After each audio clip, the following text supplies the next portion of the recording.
Ah, yes! Saturdays are made for Mashup Week and for Mashup Week Directs.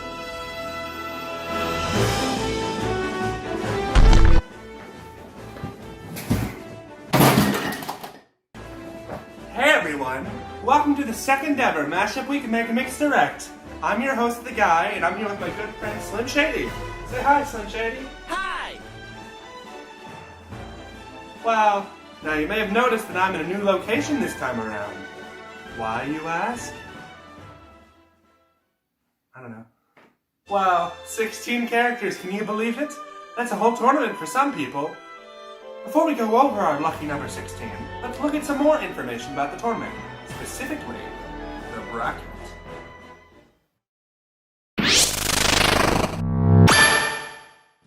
While we won't be showing any match placements until every character is revealed, we would like to show you how we'll be handling character wins and losses as they progress through the bracket. Our tournament will follow a standard 32 character bracket. There are 16 round 1 matches and 12 total rounds on the road to finals. We will also be using a diagonal losers bracket swap. Now just what in the fresh hell is that? Yeah. Well, as an example, if a character loses round 1 in the top left corner of the winner's bracket, they'll drop straight right down to the top left of the loser's bracket. However, from round 2 onwards, losers will move to the opposite side in the opposite direction for the loser's bracket. In this case, they'd move to the bottom right of the loser's bracket. My head hurts just thinking about it. This is a double elimination tournament, so if a character loses twice, they're out. However, they can and will still get tracks after being eliminated. This would then continue on up until the semi-final matches, and then the final match between a character in the winners and losers brackets. Whoever wins that match will become the winner of Mashup Week Megamix. Hopefully that clears up how we'll be handling the bracket this time around. If you have any questions, feel free to ask in the Mashup Week Megamix Discord server, the link to which can be found in the description, or in the comments below. Now, with all that said and done, let's take to the stage and look at the sources for our 16th character, Megaton Tour. Oh hi, Pokopakku, creator of the famous tournament Prism. Hello. Smiles evilly.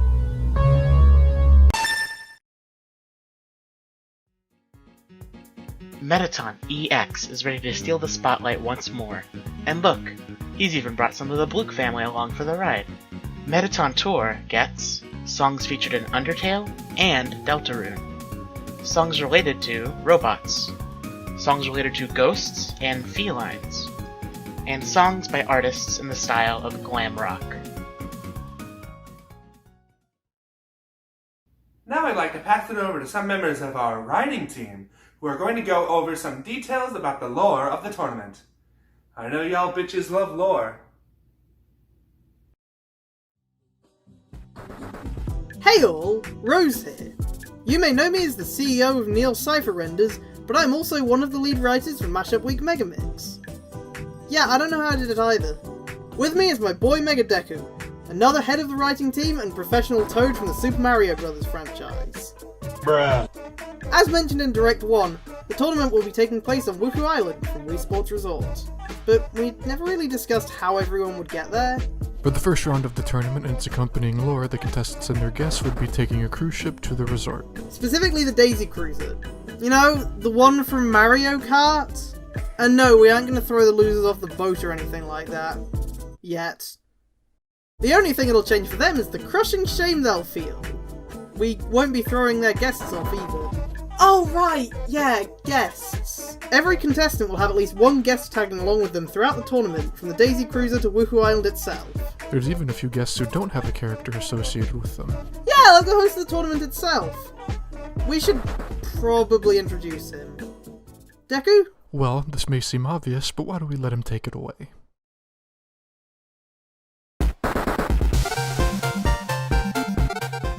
Hey all, Scott here. It's good to be back, isn't it?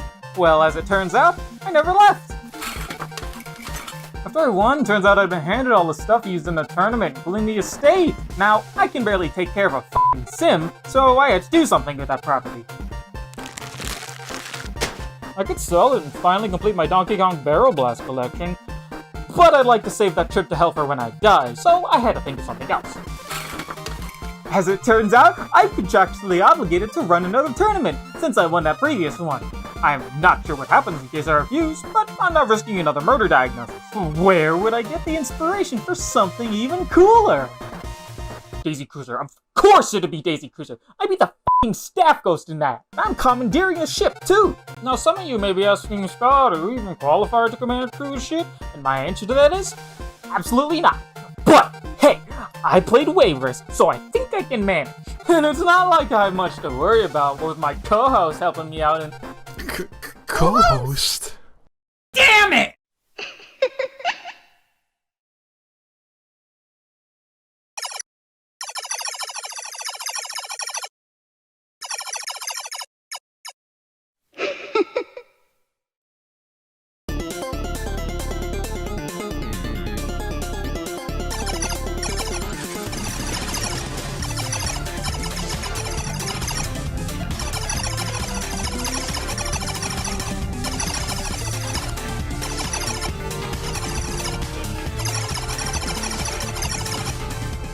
Well, Scott ruined the fucking surprise, but yes, bosses from Mashup Week 1 will all be returning in one way or another.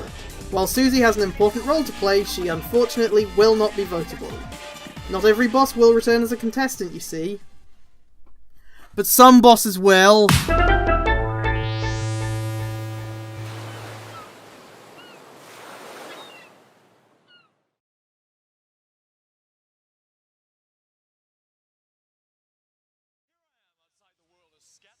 Witnessing a new phenomenon as people leave with what seems like an ecstatic grin on their face or just a look of pure innocence, which reminds me of a newborn child. If you're looking for a new experience, Scatman's World is the place to go. Scatman's World.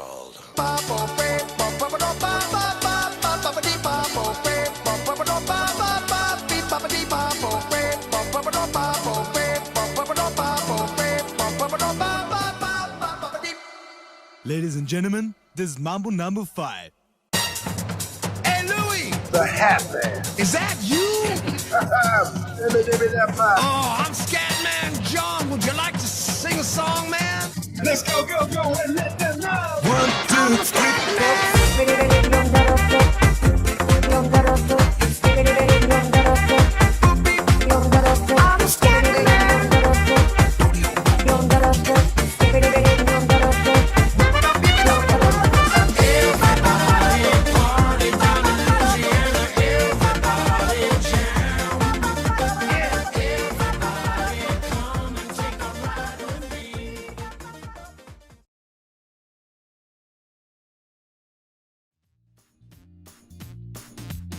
Well then, talk about a trip down memory lane. Or in this case, a trip through time itself. As you may be aware, Scatman and Hatman were one of the very first bosses revealed during the first Mashup Week's lifetime. And with that very same League of Epic Bosses now disbanded, the duo were given a shining chance at competing in the Megamix tournament. Scatman and Hatman get songs by Lou Bega and other Mambo Salsa artists, songs by Scatman John and other Eurodance artists, songs in the jazz and big band style, and songs by one-hit wonders, or 90s hits, excluding hip-hop, of course.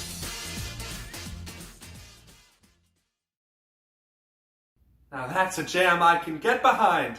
It's great to have our Scatman and Hatman duo back. Speaking of jams, why don't we check in on our talented music team leads to see just what more they have in store for us. Hello. As you already know, Megamix is, of course, a primarily music-focused tournament.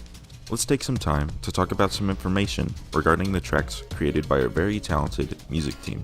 This time around, we'll be introducing a few new track types from the usual tracks and victory themes that were produced throughout the first Mashup Week. For example, new to Megamix, every character will be getting their very own results track. A results track is a short victory lap of sorts, around 30 seconds, that plays after the victory theme of a winning character. And hey, how about we show off some of those great result tracks right now?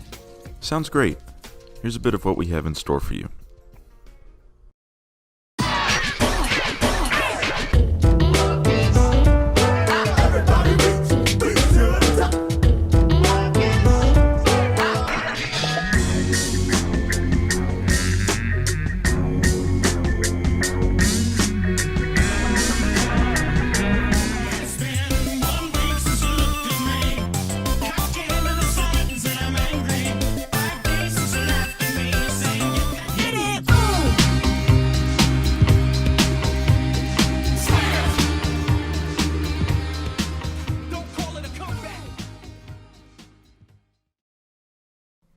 On top of all of that, we're also bringing back dual tracks, which are tracks that can use sources from multiple contestants in a single song.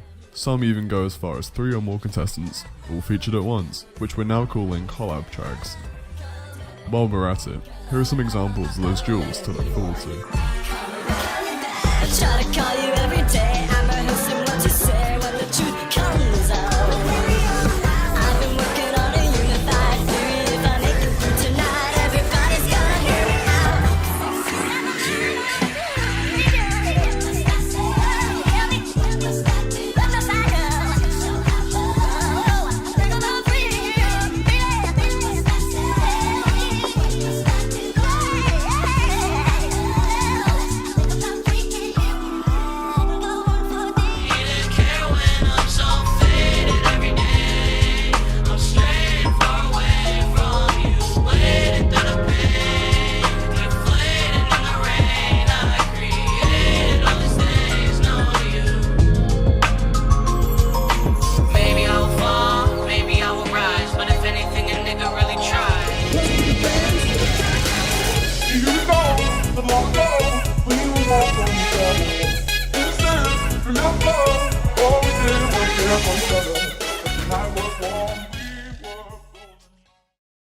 Huh. Yeah, that's odd. I swear there was supposed to be somebody else here. Well, by now I think we all know what that means.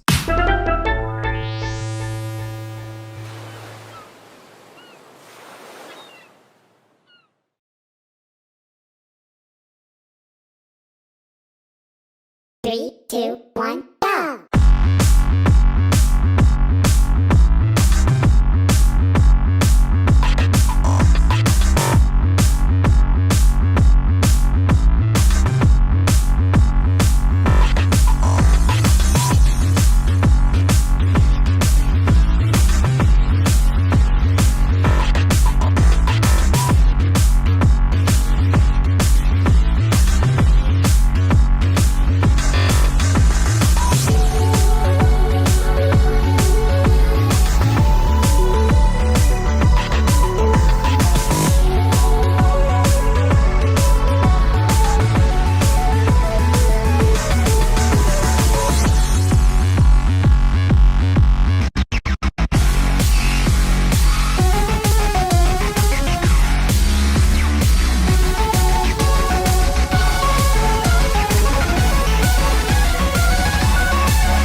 Yup, Cadence from Crypt to the Necrodancer is joining Mashup Week Megamix. Her source list includes songs featured in games composed by Danny Baranowski, music featured in or popularized through rhythm games, and finally, songs featured in dungeon crawlers and roguelikes.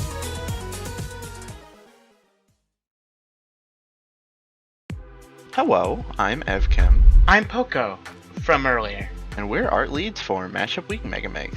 Today we came to discuss some of the visual direction and art style decisions for the tournament.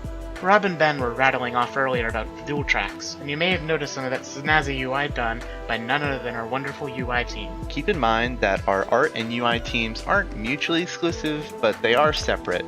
People who work with UI aren't necessarily clumped in with the people who mostly only draw and vice versa.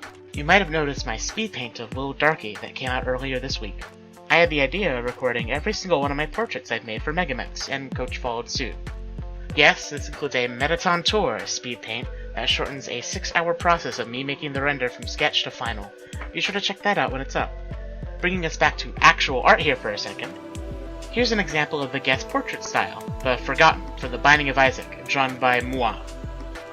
The style essentially brings the Megamix style down to its most distinguishing element, the gradient. Instead of full color with shading, guests will be drawn with dark or light line art, depending on the color of the gradient. The gradient will usually match the contestant the guest is coming from, as well as sharing their series icon. In order to show you the latter half of that explanation, here's one of our actual lore guests.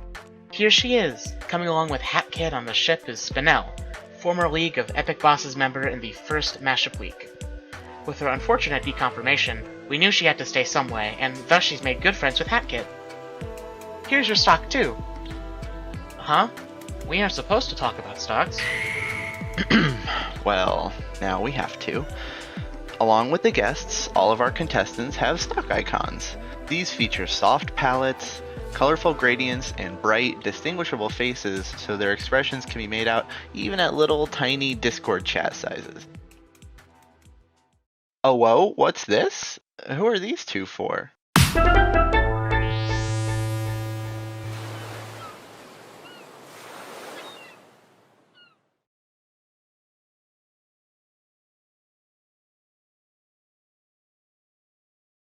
Later on, out on the plaza, Matt Lauer along with Al Roker. It is now 4 minutes past the hour. Let's get another check of the weather from Mr. Roker. All right, thanks, Natalie. And we got Kesha over there still signing some autographs and taking care of her fans, having a good time. She's making her way now. This next performer, who has had an incredible year. She's already made history with 3 #1 singles from her debut album. Her debut single stands as one of the highest-selling songs of all time, and she's gone on to have a slew of #1s. She's a global superstar, and one of the reasons why pop made a big resurgence this year. Have you slept with a ghost? I did go to the Bone Zone with a ghost.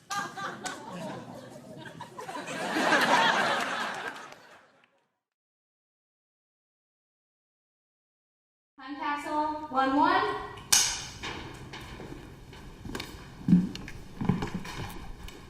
Let's do this shit.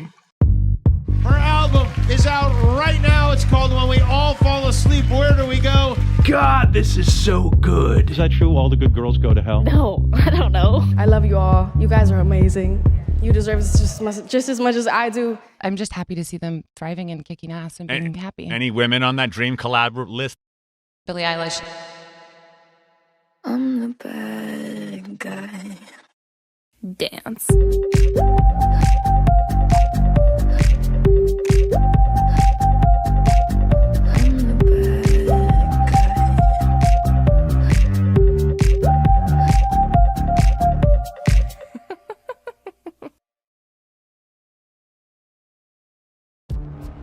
Look what we've got here, a veteran team up. Looks like these pop stars came to give the competition a collab they'll never forget. Bad girls get songs featuring Kesha or Billie Eilish, songs by solo female artists licensed to Interscope Records, songs related to money or partying, and songs from the top 100 billboards of both 2010 and 2019.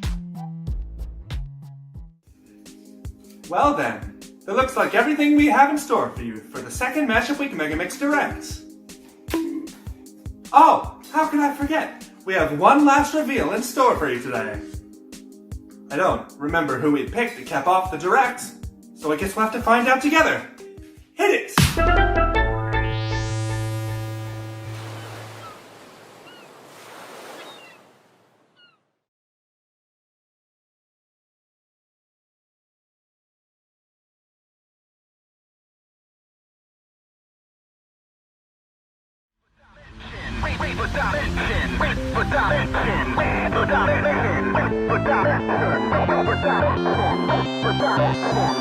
I know this pretty rave girl, always think about her. When she says hi to me, butterflies go right through me. And when I see her dancing, wanna take a chance and getting a little closer and maybe get to know.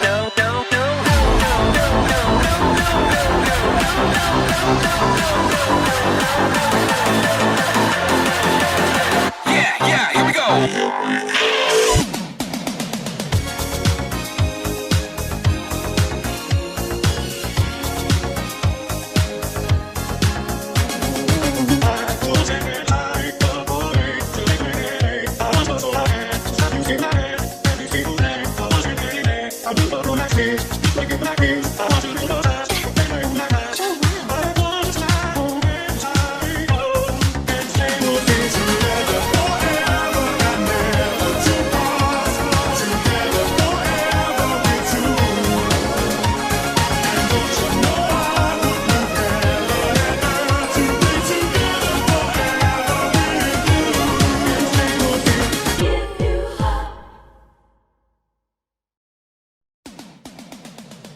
No trolls, no japes, no lies.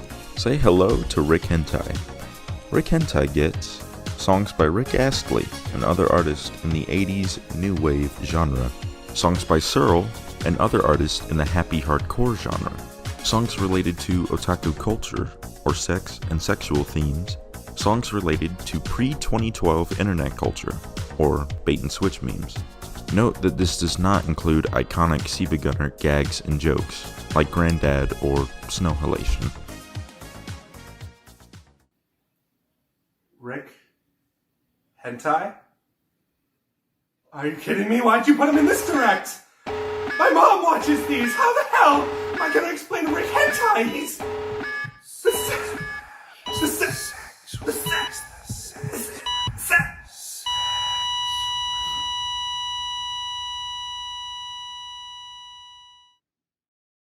That's an awfully hot coffee pot.